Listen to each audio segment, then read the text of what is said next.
leading the facilitation of the RAC. This meeting will be recorded as Karen has started the recording. So again, welcome.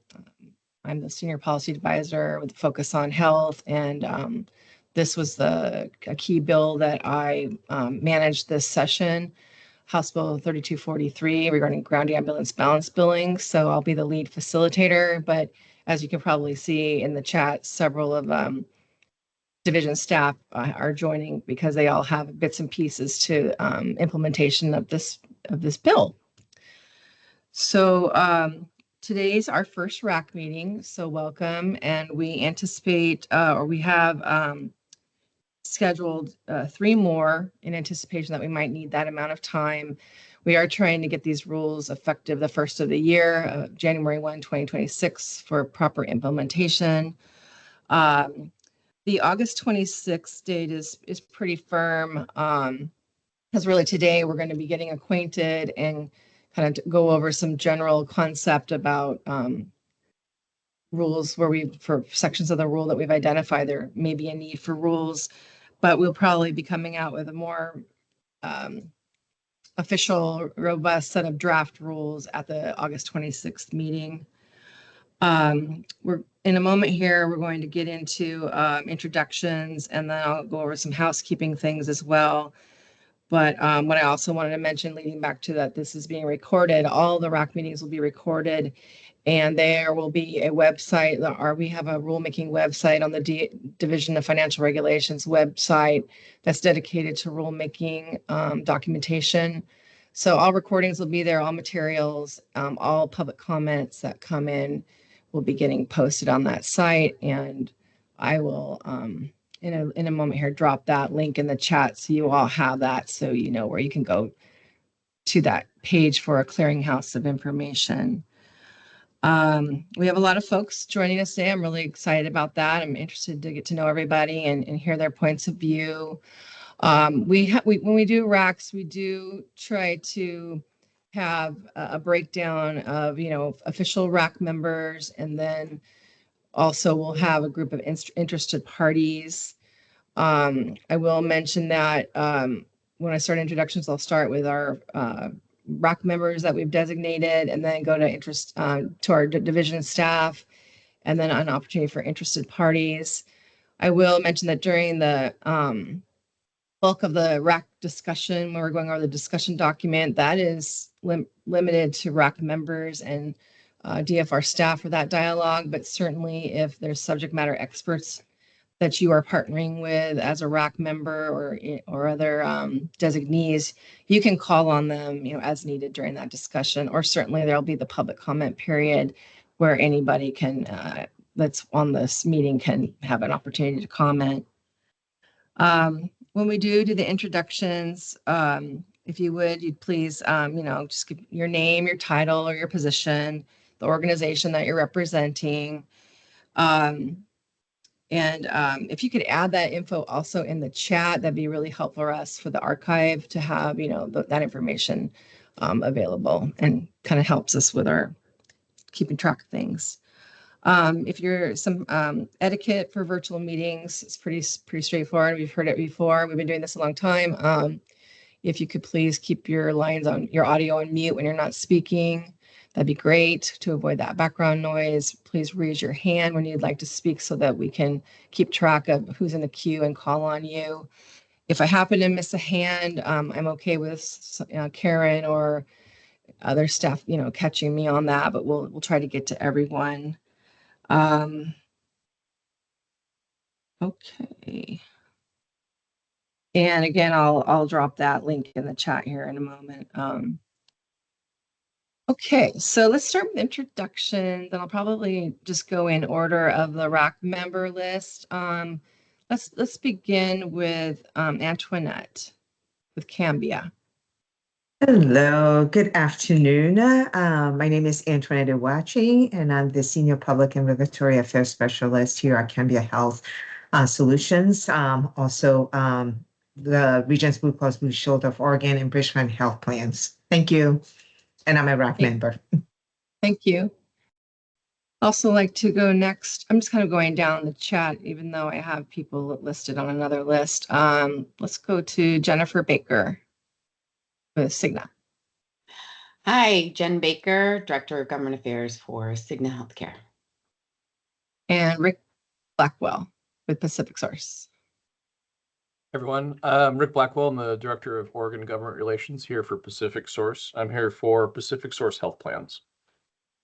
Thank you. And then let's go to Brian Carrera. It's Brian Carrera, Salem Fire Department Assistant Chief of Business Operations. Thank you, Brian. You're a little faint, so I heard you, but your audio is a little faint. Just wanted to let you know. How's that? That's even better. Thank you. All right. Okay, welcome. Next, we'll go to Charlie Fisher with Osberg. Hi, Charlie Fisher, State Director at Osberg. Thanks for being here. Let's go Sabrina Riggs. Hi, everybody. Sabrina Riggs. I'm with the Oregon State Ambulance Association. Thank you. And let's see, Jeff Blake. Yes, my name is Jeff Blake. I'm the Fire Chief at Jefferson County Fire and EMS, and I'm representing the Oregon Fire Chiefs Association on the Board of Directors. Thank you for being here. And then we have, don't know, I have a listed Sean Beard, but I don't see him. So I'll go to Tim Dooley. Hi, I'm Tim Dooley. I'm the Legislative Affairs Manager for the Association of Oregon Counties, representing Oregon's county governments. Thank you. And who is joining us on a phone number ending in 3808? Hi, Lisa. That's Dorothy Bean, Chief of Enforcement at DFR. I'm calling in for my audio, and then I also am logged in by Thanks, video as Dorothy. well. Thank you. Okay.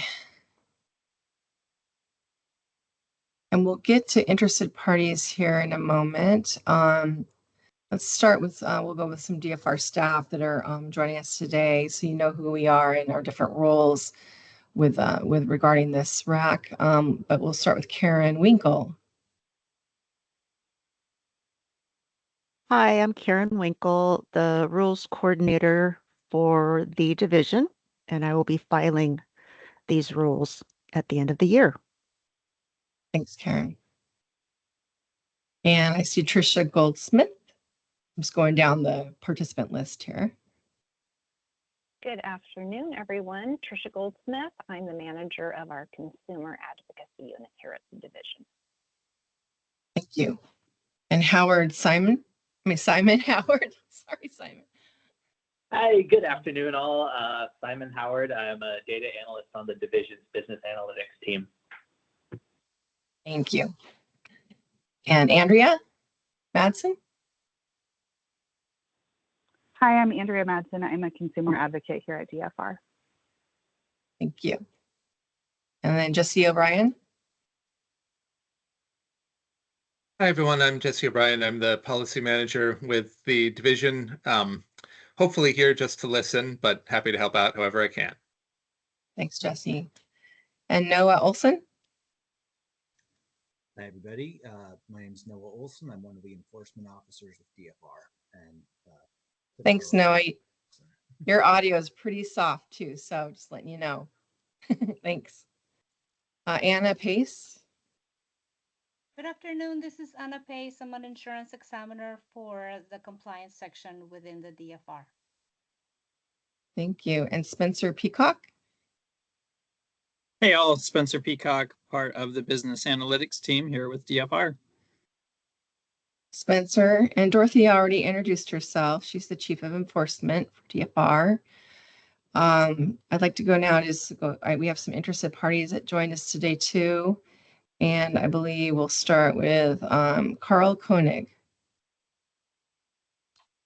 Hi, good afternoon. Carl Koenig. I represent the Oregon State Firefighters Council and the 3,800 career firefighter, paramedics, wildland, and prevention personnel throughout the entire state of Oregon. And about 80% of 80% of the ambulance provided in the state of Oregon is done by your local fire departments and fire districts. Thank you. Thank you. Thanks for being here. And Michael Lepin? Hi, I'm Mike Lepine. I'm Deputy Chief of VMS for Jefferson County Fire and EMS. I'm Vice Chair for the Oregon State Ambulance Association. Thank you for being here. And then Peter Brown. Yes, good afternoon. I'm Peter Brown. I am one of the lobbyists for AHIP and CVS Aetna. Thank you. I think I missed one of our RAC members, Scott White.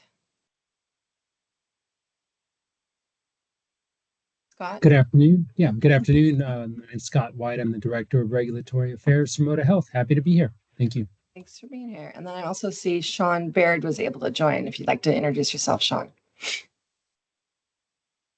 Hi, Sean Baird. I'm with Metro West Ambulance Family Companies. There are 8 of us around the state. Great. Thank you for being here. Did I miss anybody? I think I see that Bo writes. Bo, I missed you. Hi, Bo Wrights, a government affairs policy analyst with Providence Health Plan. Thank you. Did I miss anybody else? Hi, Lisa. This is Merlene Converse, government relations consultant for Kaiser Permanente. Thanks, Marlene. I knew I missed someone. I also missed another one of our DCBS staff from our Central Services IT department. Jessica, would you like to introduce yourself? Yeah, hi, I'm Jessica Ray. I'm an IT manager and the data governance program manager. That pretty quickly. So thank you, everybody, for doing that. And as I mentioned to some folks, and you probably see it in the chat, if you could just duplicate your name, organization, position, who you represent, that would be great in the chat. Okay. So Karen, if you want to put the agenda up again, that'd be great.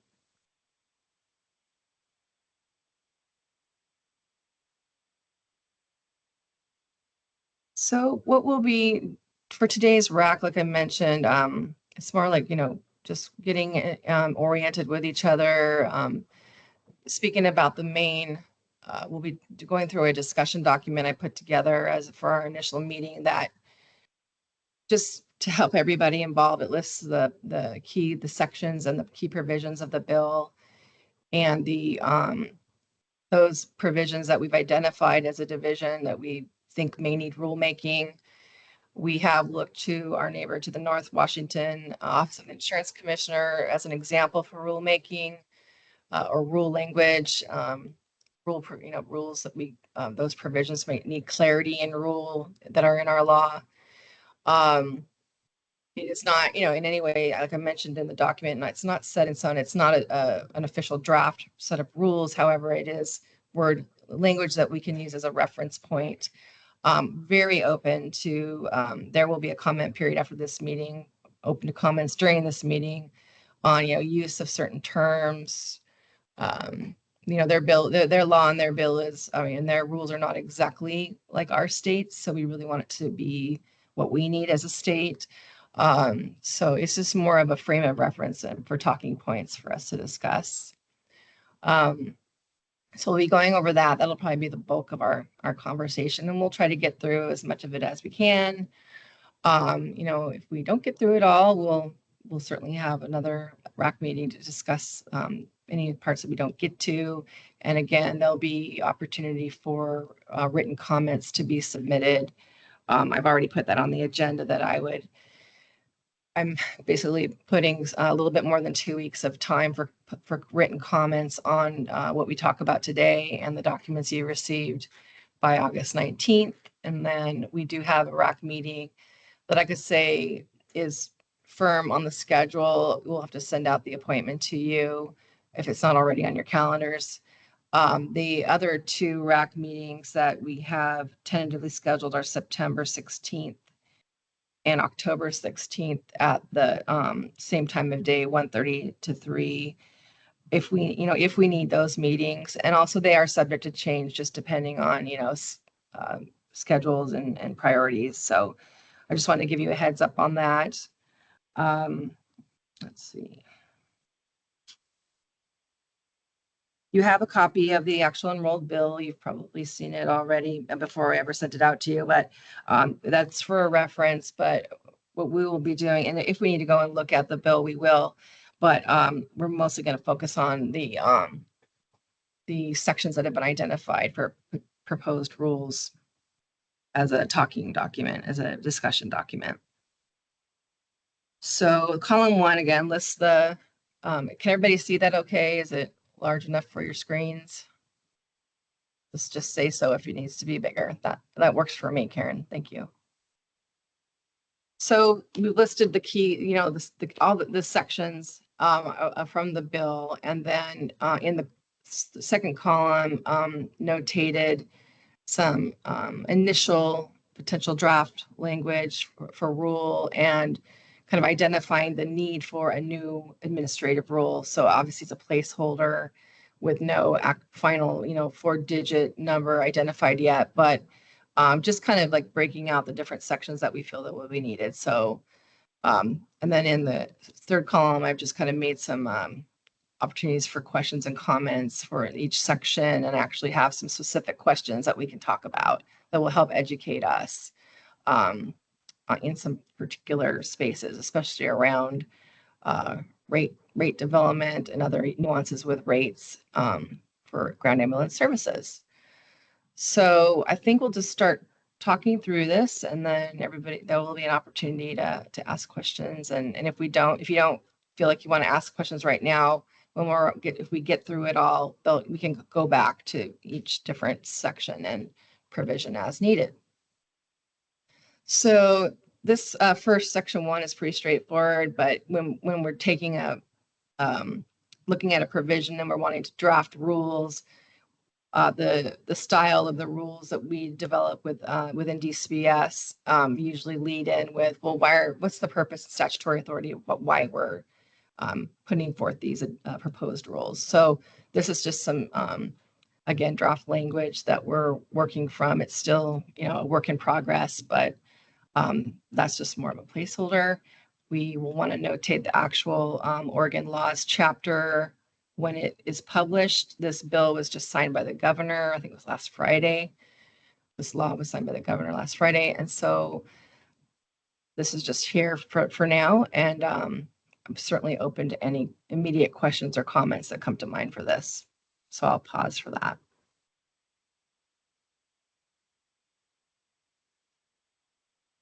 And if there's something in chat, Karen, that you might see at some point that I need to respond to, please flag that for me. Thank you. Okay, hearing none, let's go to the next row down. So the next logical flow, and again, we looked at the Washington Office of Insurance Commissioner's rules for ground ambulance balance billing. What the Washington state did is they have a Balance Billing Protection Act, and their law for relating to ground ambulance was amending their Balance Billing Protection Act to add in ground ambulance. So our approach in what we have to do in Oregon is different, because ground ambulance is not part of Oregon's balance billing law. So it's really a set aside specific to the issues around ground ambulance balance billing. So we've established, you know, a flow of certain rules to have, you know, continuity and for clarity. So we're moving, you know, we're proposing that we would need definitions. We want to work from a, you know, a more precise definition for the various ways those terms are used throughout the proposed rules, future proposed rules. So this is more of a placeholder. And one thing I identified in working with, looking at the law, the bill, and proposing language for rule is, if we're talking about in-network, you know, as defined in 743B 280,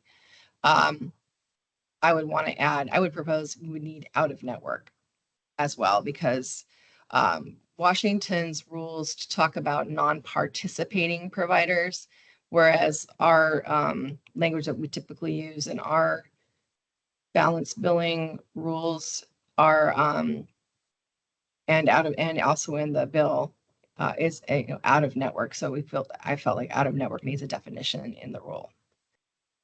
And Rick has a question. And there Rick may has be a other question. definitions we need to bring in. Yes, go ahead, Rick. Oh, thanks, Lisa. So I just want to clarify, you just made a statement that you believe that the rule definitions might need to be more defined than the bill. Is that right? No, Okay. that's not what I mean. I Okay. didn't do verbatim bring it over in this in this discussion document. I just was doing more like there's a definition in the law for an enrollee established local rate, and I would be bringing those over into the rule. Okay. And then verbatim. the second question is, I don't know that the statute really spent a lot of time, or the Enrolled Act spent a lot of time talking about out of network. I mean, given that there isn't really, I don't know that we can really treat folks as out of network anyway. We're going to be we'll be billed and reimbursed regardless. So I don't know. I guess I'd have to understand what the purpose of using out of network would be then, so that it for the need for it to be defined in these rules. Okay. So noted. Yeah, you might see it later in the next set of the rules in the other sections that non-participating is a term that's used in the Washington rules. And I wasn't seeing a connection to Oregon's law, the term non-participating. So we have it out of network defined. So again, I'll take note of your comment and we'll keep that in mind. And then you all may find that there's other definitions that might be needed for clarity as we further develop these rules. So this is the section definitions. So we can move to the next section unless anybody has any other question or comment at this time.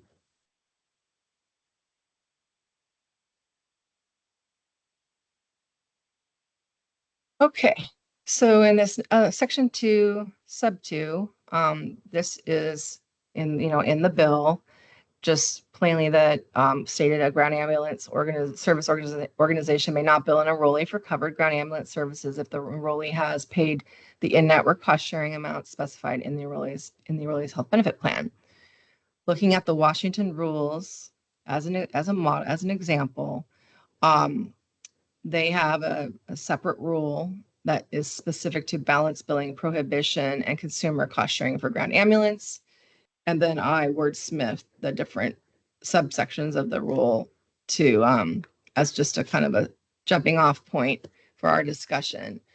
And so I'll be wanting you to look at this language and and comment on it and your thoughts about it. So the first section 1 just simply states I don't want to read this to you verbatim, but I'm going to. So a ground ambulance service organization may not bill an enrollee for covered ground ambulance services if the enrollee has paid the in-network cost sharing amount specified in the enrollee's health benefit plan.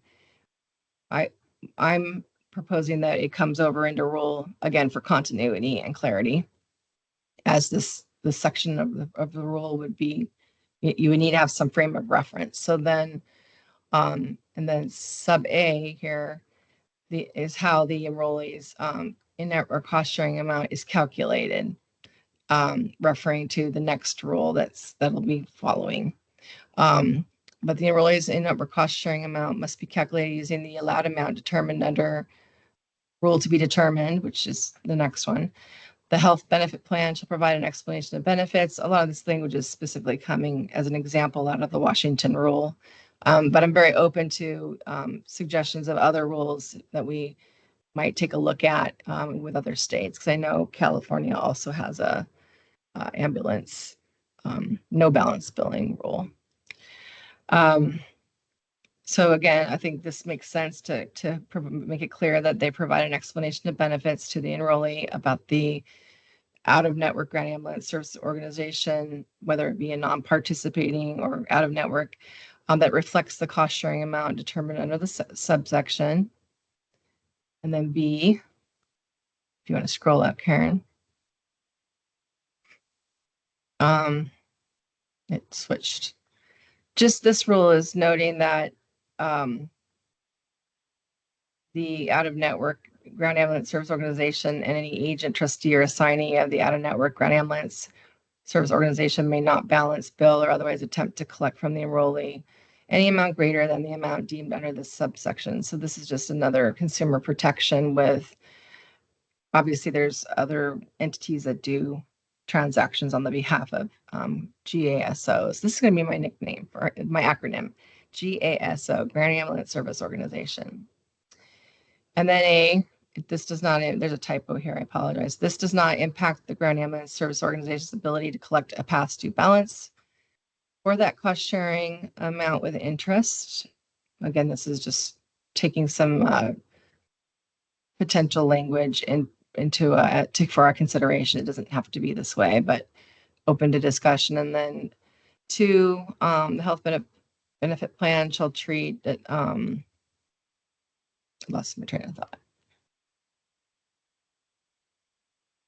Shall treat any cost sharing amounts determined under next subsection 1A paid by the enrollee for an out-of-network ground ambulance service organization services in the same manner as cost sharing for healthcare services provided by an in-network GASO, and must apply any cost sharing amounts paid by the enrollee for such services towards the enrollee's maximum out-of-pocket payment obligation. This is obviously subject to discussion, and if you have any comments on this, this will be important here. And then 3, the GASO shall refund any amount in excess of the in-network cost sharing amount to an enrollee within 30 days. So this is just kind of the process, rule, again, back down to consumer protection. I see a hand up. Start with Antoinette. Antoinette. Yeah, thank you. Hey, Lisa. Just so I somewhat understand, at least have a high level understanding of this. So in reading the legislation, there's going to be an established local rate. And if there's not an established local rate, then it will be 325% of the Medicare, right? Right. So let's say there's an established local rate, which the ground ambulance, I think, organizations would submit that information to the DCBS, which the DCBS will put in a database where we carriers can go to see what that established local rate is. Yes, and I have some of that later on in the document. We kind of get into that part. Okay. We do, and I have some questions about that, like how is it being, handled now? How is it just based on the bill that's submitted to the insurer? How do you actually? That's where my question is going. Exactly. So I think you and I are somewhat there. So then wouldn't it be based on the amount that the ground ambulance service provider bills? Is that going to be the same as the local rate? I guess I'm just trying to, work through that and apply what I'm reading here. Well, it refers to this. So if you go further up into this rule, the OAR that has not been identified, that's what we're going to get to next. That goes into the computation, just what you're asking about. So the enrollee's in-network cost sharing amount must be calculated using the allowed amount determined under the next rule, which is yet to be identified, but it is kind of roughly sketched out in the next one that we're going to get to. Okay, so a little bit ahead. Okay. Yeah, just great. a little bit. Yeah, and I got confused Thank as you. I was just kind of doing this as a placeholder, but this is all relating to referring to the next one, which is payments. Mhm. Payments to the out-of-network GASO. So we can go to that now. And before we go to the questions, let's just kind of walk through it. So I'm sorry, we have one more hand up from Oh, yes. Sabrina. I see Sabrina. Go ahead, Sabrina. Hey, thank you. And I'll see if I can pull that hand back down. So before we move on, this number 3 here, talking about if there is a amount that is collected in excess of the cost sharing amount, the timeline for when providers have to reimburse the patient. We heard from some of our members that 30 days may be a bit too short of a timeline, and that 90 days would be more appropriate. Okay. Thank you for catching me on that. That's exactly the information that we need. Does anybody else have any thoughts on that they want to talk about? The time period of the 30 business days. And welcome follow-up comments on this. We don't have to, you don't have to speak now, but that's helpful to know, Sabrina. Thank you. I just quickly, this is Charlie with Osberg. I mean, I don't know, 30 days from a consumer perspective seems reasonable. You know, if you're inappropriately billed something, getting a refund shouldn't have to take 90 days, especially if it's a really large amount of money that may cause, you know, financial distress or having to make decisions about other kinds of purchases. So just would say, I think we'd be, you know, open to hearing kind of the reasoning behind it, but at least initially, I think we'd be a little bit nervous to push that beyond 30 days. Thank you, Charlie. Okay, so I see more hands up. Let's go to, I think, Tim Dooley had his hand up first. Yeah. So counties would be supportive of the 90-day period simply because just the business processes that would have to take place in order to verify that the amount was in excess, check with the insurer, you know, and then go through all of these, especially for small public agencies that don't have a significant amount of billing staff, and, you know, folks being out on leave and all of that, then doing that can take a fair amount of time. So we would be more comfortable with a 90-day period. Obviously, we try to process it sooner, but we would prefer that grace period. Thank you, Tim. And then Rick, please go ahead. Rick Blackwell. Thanks, Lisa. Is there an equivalent requirement on carriers to process refunds? Maybe we just line it up with that timeline to make it consistent across the board. Okay. Thank you, Rick. I don't have that top of mind, but we'll cross-reference that and carry that over for future discussion too. Can get back to the RAC. And Jeff Blake, please go ahead. You're on mute still. Sorry, my cursor didn't want to move to my mic button. I want to agree with Tim a little bit. Is 90 days is pretty reasonable when I feel like as a small agency, rule agency that has to, you know, we have to process bills, we have to get bills, we have to get the EOBs, we have to get payment, and then we have to audit and work through all of our processes. And then by the time you issue the check, and then a lot of us have board meetings so that we can't just sign a check and send it out. A lot of us have to get approvals when it comes time to sending checks out through our board, especially if they're over a certain dollar amount. So from the smaller rule agencies, you know, 90 days isn't, I don't want to say we're going to use it as a deadline, but to have a 30 days way too tight, because we meet once a month with our board of directors to sign checks and get approval for checks. And that's pretty much the case for every rural fire protection district that is working in the state of Oregon. Thank you for sharing that perspective. That's helpful to know.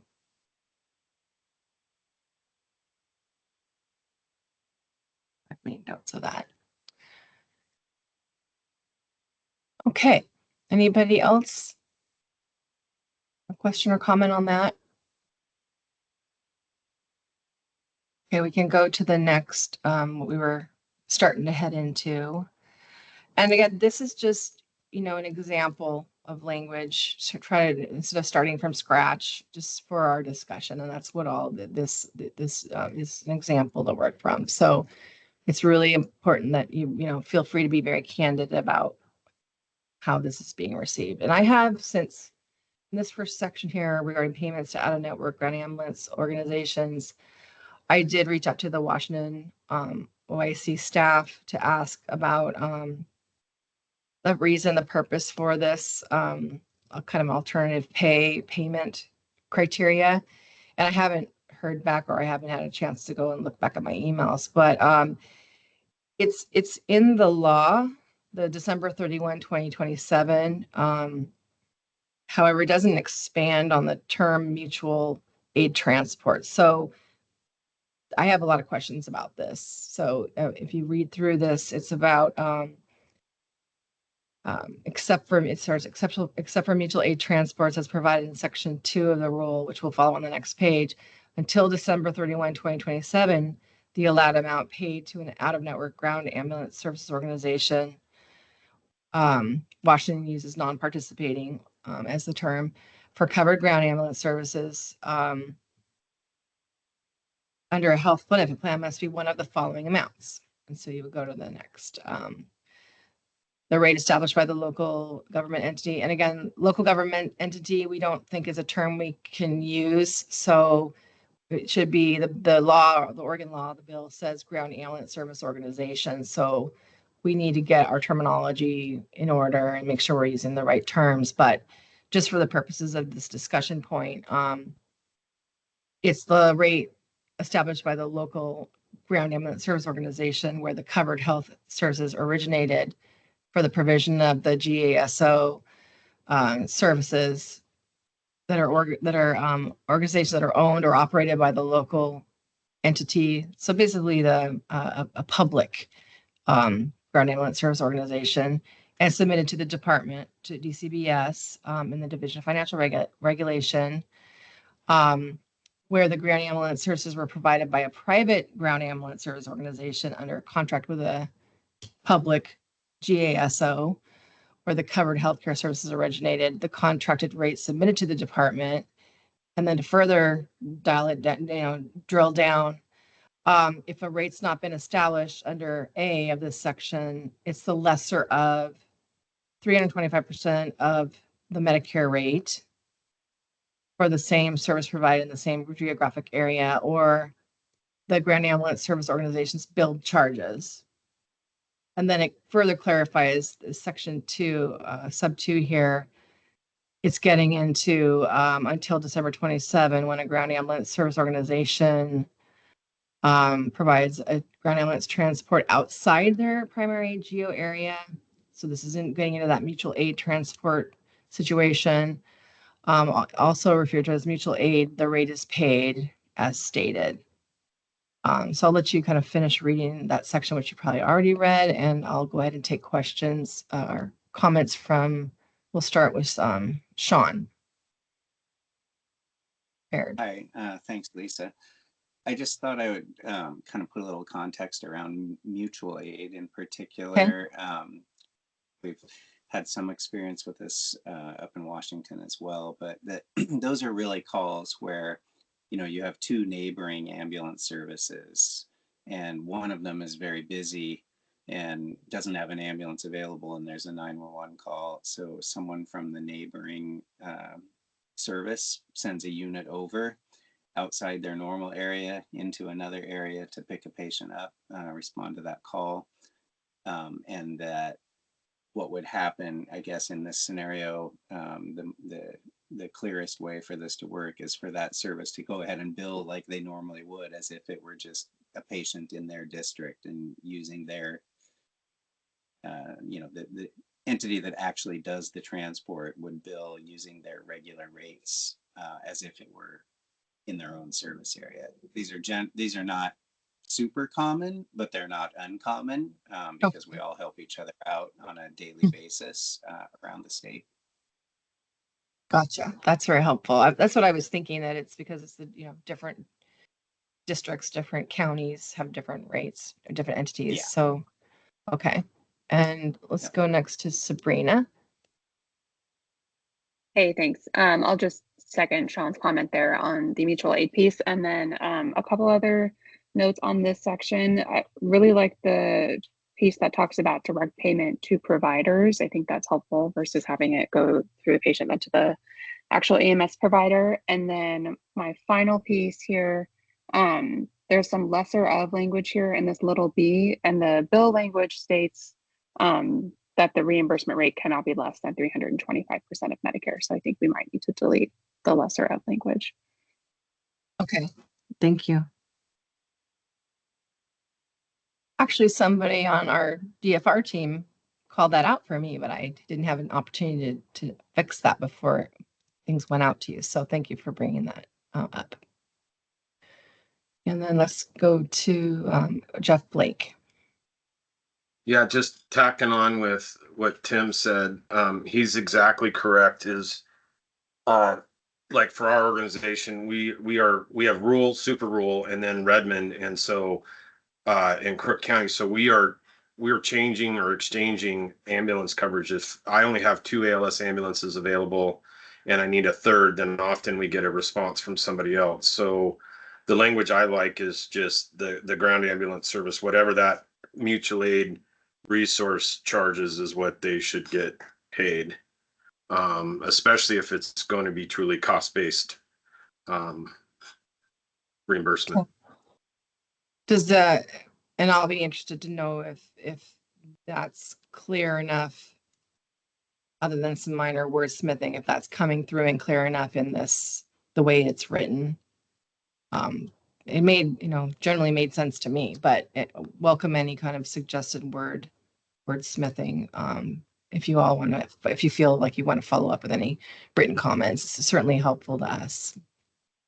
Then next go to Tim Dooley. And forgive me if I missed this, but was there a reason besides what Washington had that December 31st, 2027 is put into this rule? No. I'm trying to find out. I think that was developed partially, it's in their law. The language is in the law. So they were working off what the legislature decided. It is in there, but it's not clear that it's related to this mutual aid transport issue. However, that's been further defined in the Washington's rules. Okay, to make I'm it, just not. make it clearer. Yeah, I guess my question is just why would we insert that into this rule when it's not necessarily needed or part of the underlying legislation? So I was trying to figure out where you guys were coming from with that. That is just the Washington languages, and is a placeholder. It's not been an issue brought up to DFR, but we're learning more about it now through this conversation. Okay, cool. That there might be a need. Got it. And we're open to more comments about it as well. So let's see. We'll go to next to Rick Blackwell. Thanks, Lisa. You might expect that we have maybe a slightly different take on this whole rule. I think it's invalid for a few reasons. Okay. One, I think the statute's pretty clear that in the instance where we're to reimburse one of two rates, either the established local rate or 325% of Medicare. I don't think you can, by rule, establish that the rates are the current published rate for ambulance services, because if the legislature intended to do so, they would have given DCBS the authority to draft or to set those adjustments by rule. My read is that they did not, so it's going to be 325 of the Medicare rate as of the time of the bill's effective date. I think a contracted rate is not either an established local rate or 325. And so I don't think we would be subject to that and shouldn't be. I'm just looking through here. There's 2 versions sent out. I was looking at the wrong one, unfortunately. Yeah, I think that yeah, we got our wires crossed over here, so that's okay. I don't know. I mean, I'm not certain that carriers would reimburse an enrollee directly. I'd have to go back and look at that. I don't think that's something that would necessarily happen. I would just caution, relying too much on Washington's rules. I think they have a lot different balanced billing legislation, and this is not a particularly expansive statute. So I'm very concerned about Section 2 in general. And the version I sent out had this rewritten, and it was just over as a discussion point in the question column. So we're kind of working off a different version here, and so noted. So thank you for those comments. Let's go to Scott. Yeah, I just wanted to fill in a little background potentially of what Tim was talking about, why you're seeing dates like 2027 in Washington. We've seen similar provisions come about regarding ground ambulance services in other states in which we operate. And a lot of these were meant to be placeholders. So we've seen a lot of these expires in 26, 27, because the expectation was that federally ground ambulance would be added to NSA protections, and it never has been. So states did a temporary measure, and then they've had to re-up as we've gotten further in after a couple of years, and nothing's come from the Fed. So that may have been the case here in Washington as well. I wasn't in on that particular session, but that's why you can see in other states that have done this, sometimes they will have seemingly, dates that you wouldn't want to see in a rulemaking or in a bill due to that fact. They were expecting something from the feds to come out. Thank you for that's helpful background.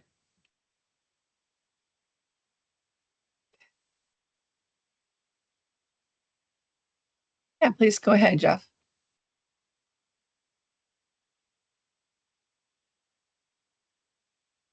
Richard, can you go back to the first part of your statement? I wanted to make sure I was understanding what you were saying about the contracted rate or the rate.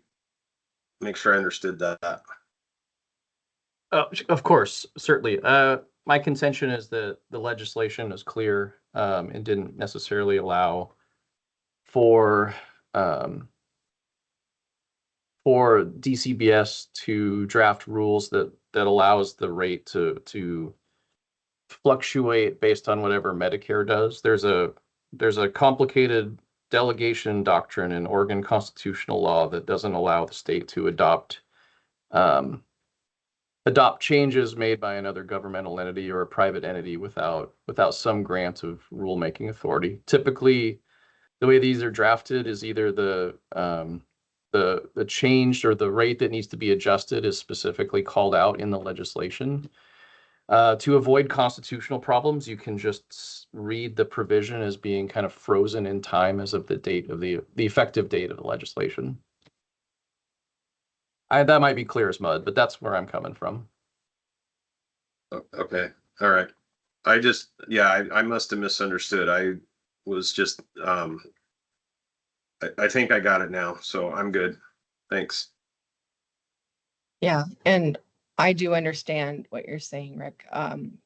It's just, that was just something we kind of learned more about today before the meeting, and the version of this discussion document that I sent out had revised this Washington's language to pull that part out, and then we were just going to discuss it. So thank you for the robust discussion on this, and sorry for any confusion.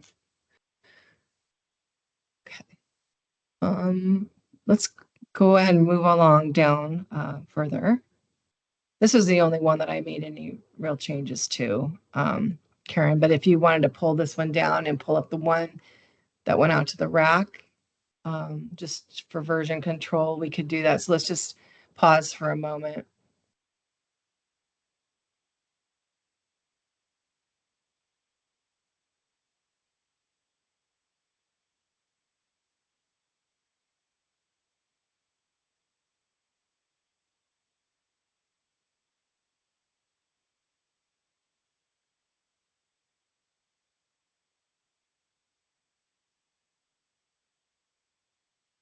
And it wouldn't be without the possibility that I sent out the wrong one. So we could probably just move on to the next section now.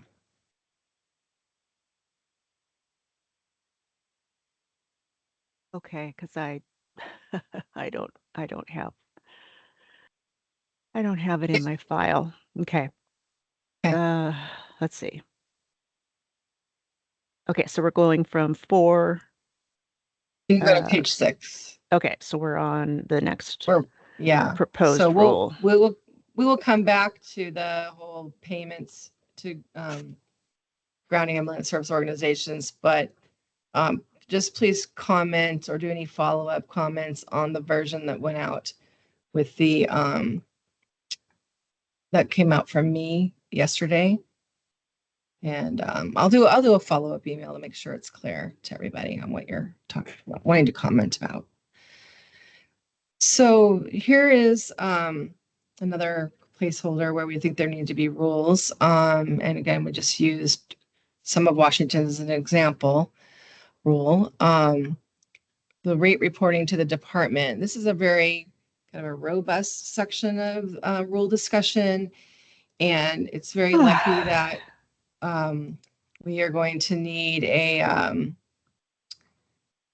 going to suggest thinking about seeing if any of you might be interested in talking about some of the more technical aspects of data sets in the database, kind of looking at other states' examples as our DFR data team is working with our IT department. But the Washington rule gave us some example to work from about what would be some of the data sets that would be reported to DCBS, to DFR, and those I'll call them metrics or data sets, I think is the term that our data folks use.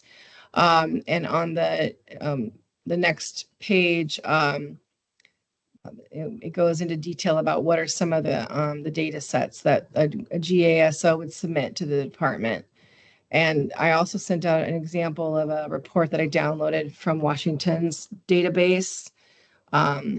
They use an open information system. I'm not as IT savvy as some of our other folks, and nothing's been decided, but these are some of the data sets, and we are wanting to maybe have more, maybe like a subcommittee to work on these questions, and then bring that back to the RAC for further discussion, where we're getting into the nuances. But this is some of the information that I'm able to share right now about what are the data sets that are being collected by the state of Washington, for example, and little questions about codes. Are these the right codes to collect? Would there be other codes? Would there be other data sets to collect? So that's really why I put this information here for us to, as a talking, a discussion document. And so just some general feedback with what you're seeing in this section. We can go back up to some of the questions on the previous page. So again, one of the questions that we have for you with this proposed section of rule would be, again, are the data sets in the subsection of the sample rule language, are they reasonable, agreeable, and are there additional data sets or fields that we should be collecting or that should be redefined? Different terminology or redefined. Any immediate thoughts come to mind? And if they don't, we welcome, additional follow-up and comment. Go ahead, Jeff. Yeah, I just want to point out for everybody that the public ambulance service organizations have to support or report their cost for doing business through to the Oregon Health Authority for GEMT. So yeah, I just I just want to.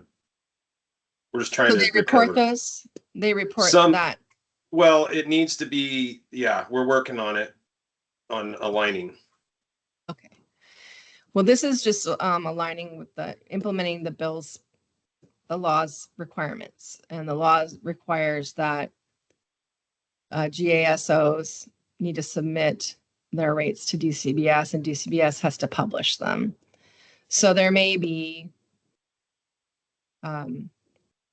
two different, sources of information, but the agency DCBS has to do what it's required to do. And we can certainly work with our other, our Oregon Health Authority partners to discuss ways to kind of make sure everybody's getting what they need and make sure we're communicating. So that's good to know. All right, Antoinette, go to you. Yeah, hi. This is just out of curiosity because obviously I'm not in the ground ambulance service side of business.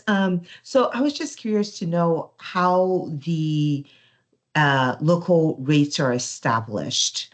I think it was Tim that was just speaking about how they submit their expenses to another entity.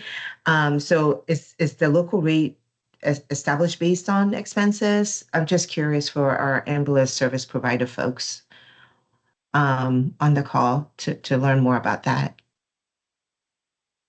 Yeah, I would actually welcome them to comment on it, and maybe even maybe in the future RAC, we could, allow them, whoever wants to volunteer, to provide a little bit more robust information. I do know some of that was in testimony documents during the bill's hearings. One of the folks submitted some information. I think it was the city of Eugene submitted a document on how they develop the rates, and they have to justify them and all that sort of stuff. But if somebody does want to comment on that, I'll kind of go in order and maybe we'll see who wants to do that. So Sabrina, go ahead. You had your hand up. I have my hand up actually about something else, but I think Sean would be a really good person to answer that question. Okay. He's got a lot of experience there about how the rates are developed. That'd be great. If he wants to just provide a few words or a little bit more about it, it'd be great. Sure. So if you're talking about rate setting and the transparency piece, typically these are a public process where there's been there's a couple ways to do it. If you're a private provider, there's a public process where a RFP has been issued and all kinds of information is submitted about the type of service that is required in a community, which is different in every community depending on the local medical resources. And then, of course, once that service level is determined, there's a cost associated with that. And that's where you get to a reasonable rate that is taking into account all of the different types of payers in the community, what the service is delivered, how many calls are expected, et cetera. And then there's an approved rate. So there's quite a process that goes through, and publics do the same thing internally with their elected boards. And that's what we discussed. I was a member of the federal Gap Back committee that drafted the federal advice around this topic. And we spent a lot of time setting those parameters, which would establish a local rate. And then specifically on this section 2 that we're looking at with the DCBS database, that really is different than the cost. The database is in Washington was established as a central repository to know what all those locally approved charges are. That's just sort of like your master charge list of community X, the ambulance rates for these codes are as listed. The process that you go about getting to those rates is the local government supervised process that I just described a bit back. Thank you. Antoinette, did that help? Yes. So essentially, though, I guess I just need the bottom line here. So the local rates that will be sent to the DCBS or DFR, you're saying it's actually different from what it actually costs? I just want to make sure. But I mean, we will be obligated to pay based on that established local rate. That's my understanding. Go ahead, Sean. Yeah, and I think that's correct. That what we're talking about is the database is the rate structure of this is what an ambulance in that area charges. That's what's been set as the appropriate cost for an ambulance at each of those levels. And how often is that update? My last question. So maybe I'm getting too much in the weeds at this rack right now.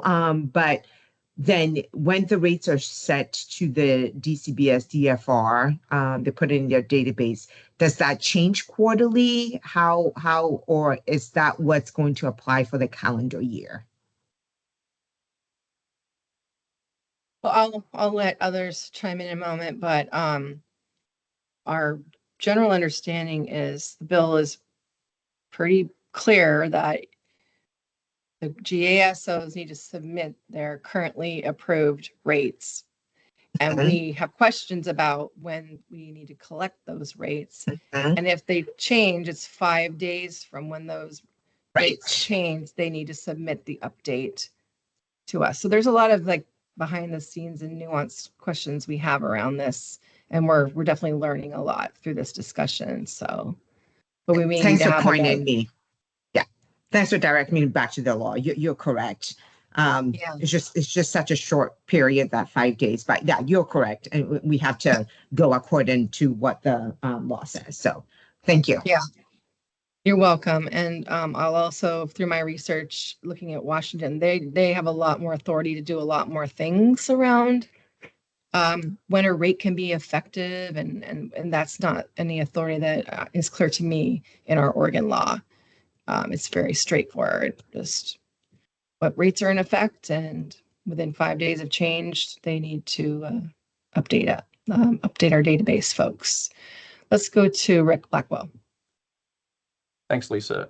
So this section of the statute is the catalog of the established local rates, right? Which, if you look at the bill in turn, an established local rate does have to include an analysis of the cost to provide the ground ambulance services by whoever is going to do it.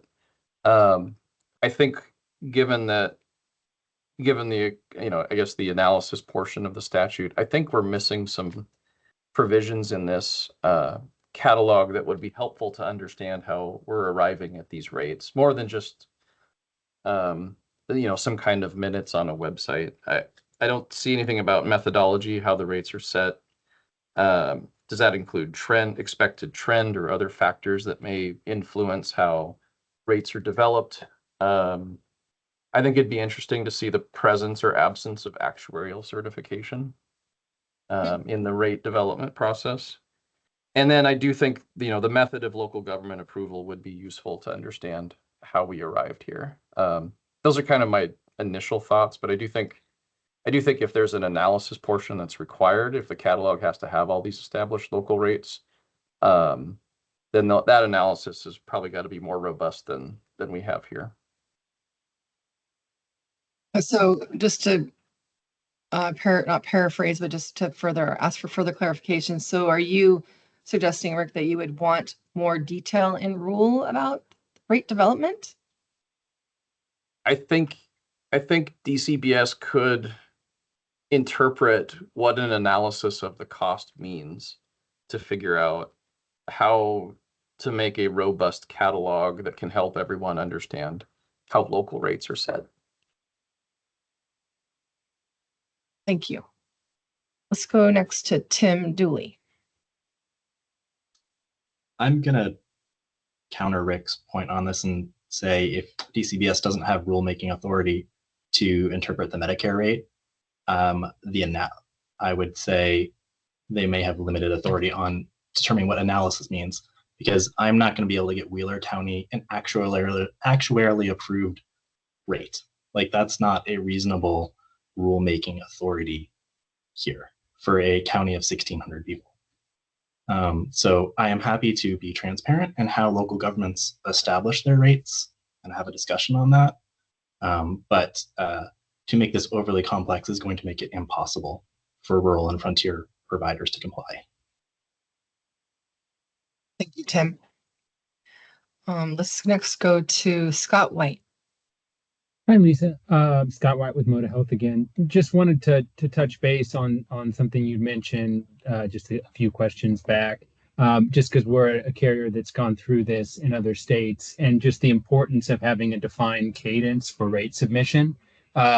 just for uniformity of member experience, issuer experience, provider experience. Because in Washington, we've had like retro rates take effect. And again, they have some flexibility that we don't have here, especially based on the rules, as you mentioned, but just getting that cadence down and making expectations clear. And it seems like, and maybe and this is my ignorance, pardon me, so an ambulance provider can correct me. It seems like based on the processes for development of these rates, you shouldn't have a bunch of mid-year changes, or you'd think it would be, it's decided this date for this time period, and that is submitted, and we can actually rely on those rates for a given period of time. But let me know if there's any variation in how those rates are submitted or calculated and then would be submitted to the DFR.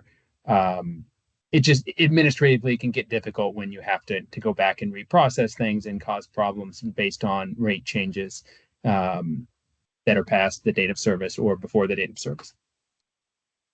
Thank you, Scott. Let's go to Sabrina. Hey, thanks. A couple thoughts on this one for deadlines and in terms of like when rates are being updated. I've heard from some of our members that they're updating them like on the fiscal year generally, but other members are saying that it really just kind of depends on when the contract is up with their typically county when the rates are going to be updated. So it could really fall at any point in the year. So for deadlines for when they're submitting annually, I wonder if it makes sense to just do like a January deadline because they're going to have to update these rates every upon any changes within 5 days. Right. That's what I was wondering. And so that's why the question there. So that's helpful. I think Washington, I took the date out, but I think they use January 31st. And then they have a lot of other particulars in their rule about rates, but that was a date that I'm recalling. But yeah, within 5 days, you update the rate. I don't really, we'll take all this information back and discuss it. And we'll certainly have probably more conversations about this. Let's go next to Serena. Are you done or did you have more to say? I think that's good for now. Sorry. Your hand's still up. Yeah, okay. Sean Baird. Oh, yeah, just a quick comment about that late January date. That had a lot of discussion around the fact that Medicare announces its update for the future year in the late fall. It's often, maybe November or something when we know if there's going to be any kind of Medicare rate update, and that gives a little time for people to adjust because other rates revolve around what's going to happen with Medicare. So we wanted to have a little bit of a gap between there and then reporting the next period out. Okay, that's helpful context. And I have a couple other questions in this section here, but we are, we're running a bit out of time. And I want to have time for public comment, but please look at these questions that we've posed, and we really appreciate anything you want to share between, between now and the written comment deadline. Just again, trying to learn more about this whole system. One of the questions that I want to, Sabrina kind of weighed in on, and as you did, Sean, on the annual, what month, day, but up above, look at the codes. I'm wondering about these codes that are being collected. Is this kind of the standard? These are the codes, the HCPCS codes for ground ambulance services. Are there others that aren't being captured? My research, it doesn't appear that there are, so there's that. And then the other question about resident and non-resident rates, does that apply in Oregon? And then the other question above had to do with reporting by like in Washington, they have the local government entities report, whether they're developing their own rates or whether they're delivering their own services or they're having it contracted out through a private entity. It's still the local government that reports, but our law states very plainly it's just the ground ambulance service organizations will report. So logistically, I have questions about how will that play out in real life for us in Oregon. So those are a couple of things to keep in mind, but I'll go to Sabrina and then to Tim, and then we'll probably have to open it up for some public comment. And then I'll talk about next steps because we're running out of time. Please go ahead, Sabrina. Okay, I'll be quick. In terms of who should report, I think we, as the bill states, we'd really strongly prefer to keep that as the agency. We don't want to burden local governments, and also I think the agencies themselves are going to be the entities that are the most motivated to make sure that their rates are accurately posted on the website. For which resident versus non-resident, there are different rates in some jurisdictions in Oregon for resident versus non-resident, but not all jurisdictions have different rates. And then in terms of which codes should be reported, I think your list captures most of the most typical codes, but I would encourage, if you've got a rate that's been approved by your local government that's outside of that, I think all of that should be reported to the database. Thank you. Let's see. I don't see hands. Oh, Antoinette, please go ahead. Yes, I think you're winding it down for RAC members before you open it up for public comments for non-RAC members. So my last comment generally has to do with this whole document. It would be helpful, at least for me, if some of the few cleanups are done. And then you send out another copy for us to look at. So that'll be very, very helpful for me. And, another comment is that just because Washington has the rules for the ground ambulance billing, that doesn't mean we have to follow them verbatim. I think we probably should stick to the areas within the Oregon law that needs further clarification rather than do all of this, because it's caused more confusion than I think benefit. So that's my perspective at this time. Thank you. Thank you, Antoinette. Yeah. Okay, let's go ahead and we'll probably have to pause for the rest of the sections of this discussion document. And I will send out a cleaner copy to make clean up any confusion. And we'll move now to the next. Just can you go to scroll down a little bit for me, Karen, please? Okay, thanks. Yeah, we'll have to pick up those other sections at our next meeting. But if there's anybody that is an interested party that hasn't had an opportunity to speak about what we've talked about so far, I would like to give them the opportunity to do that.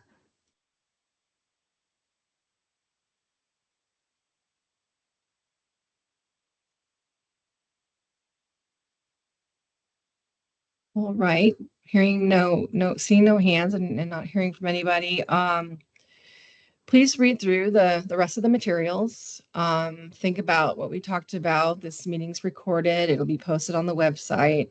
And we would plan to come forward with a little more official draft rule document by the August 26th meeting.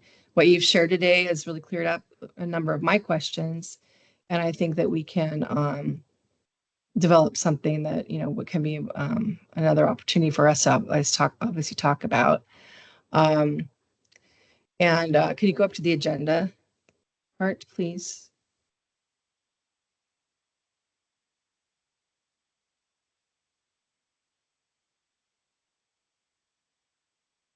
So I already kind of mentioned this earlier on, but again, please submit written comments. Of course, we can read listen to the recording. I've taken some notes, but if you've got really important points you want to emphasize, we welcome a written comment letter by the 19th. And so far, we're on schedule to do the Tuesday, August 26th RAC. And if we had appointments on your calendars, we'll be getting one sent out soon. Because I think we need to have, make the most of these meetings that we have scheduled and to keep making progress. So I really appreciate everybody's time today. And I hope that you feel like it was a good discussion and look forward to your comments. And please feel free to reach out if you have any questions to me or Karen. Please go ahead, Karen. Hi. Since we've got so much rulemaking going on right now, we are building the RAC webpage right now for ground ambulance. So I guess I'm saying don't try to look at it yet because it's not ready. But I would imagine by the end of this week it will be, and I can get the recording downloaded and onto that page. Thanks. Thanks, Karen. So yeah, we do have, 10 minutes, so we might as well make the most of those if anybody else has anything else they want to discuss that they've seen on the discussion document. Please go ahead, Antoinette. Yeah, so I'm being such a pest. Sorry about that. Okay. So in the bill/law, it does require, obviously, as you know, the DFR to develop the form in which a self-funded plan can opt in to this. Where is the DFR thinking about following sort of the form that the Washington OIC has developed? Just curious. Haven't got that far yet, but obviously if we were looking at their rules, we would probably be looking at their form. So I don't have a firm answer for you on that right now. But Okay. we don't have to reinvent the wheel for this. We definitely want to look at other, looking for good examples. So if you've got some examples you want to share, please send them my way. Okay, that would be great. Because it would be great to have the form ready to go, of course, by the effective date of, or even before the effective date of the law for those self-funded groups that do want to opt into this. So, thank you. You're welcome. Go ahead, Scott. Hi, Lisa. Just adding some additional considerations or things that are on my mind as we go through this. Just about applicability of the rules. Is it originating site? Is it Oregon resident? Is it, you see, like, let's say we had an Idaho member who's on an Idaho individual plan that receives emergency services, ground ambulance in Oregon, but they're not an Oregon resident. I saw it addressed a little bit with, I believe it's just ASO groups, though, or self-funded groups that it was addressed in some of your rules. Correct me if I'm wrong, or some of the proposals. And so just getting that clear about applicability, or is it Oregon residents? Just having that, a discussion about that and having just something noted about it would be helpful, I think, to avoid confusion. Yeah, Right. we will I don't think definitely. the bill helps us there either. I don't think they go into No. it. I think we definitely need to pick up and talk about that section, but we unfortunately are not. We're getting towards the end here. And I think for Washington, it is in that section indicating that if the transport happens in Oregon, that it would be, based on the ambulance entity doing the transport, that they are given those same protections. But the bill isn't as clear about that as, say, Washington's Balanced Billing Protection Act law. So I'll take that question back and we'll have further discussion. Same goes with the other parts, like I said, of that document. Take a look at what we've got there and please submit your comments. And we'll go from there. And I'll keep you updated and send out a follow-up email about just to clarify next steps and make sure you have all the documents, the accurate documents. Thank you all so much for being here today. I know this is a complex bill. This is meeting number 1. We're going to meet more, and I've learned a lot. So thank you. Have a good day. Thank you. Thanks, Lisa. You bet. Lisa.